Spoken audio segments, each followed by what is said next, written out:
Я Юрий Примаченко. Более 20 лет я занимаюсь столярничеством.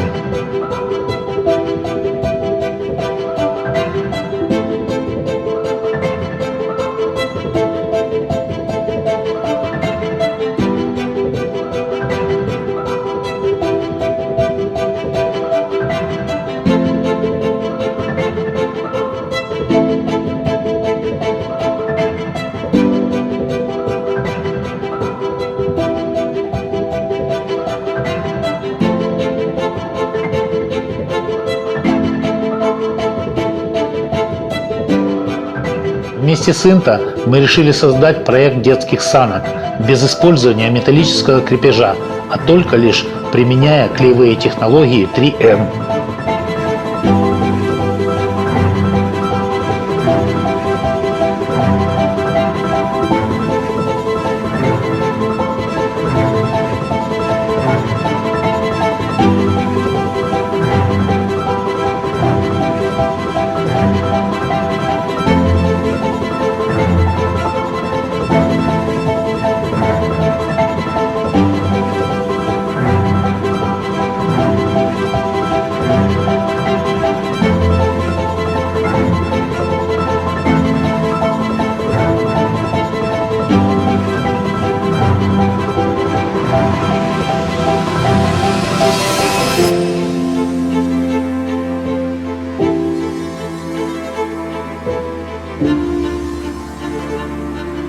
Я достаточно давно знаком с этой продукцией и активно использую средства индивидуальной защиты.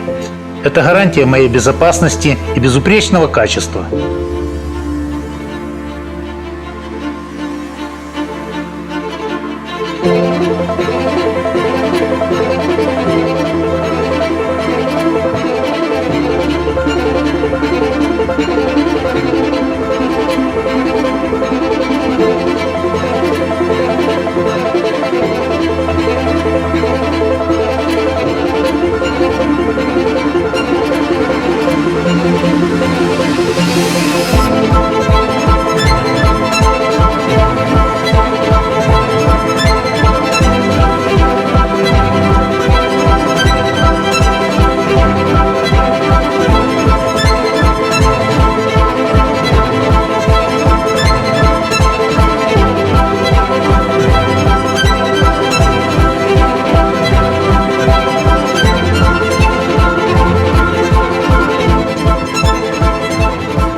Технологии 3М позволяют вам создавать любые, самые смелые и креативные проекты, при этом работая с удовольствием.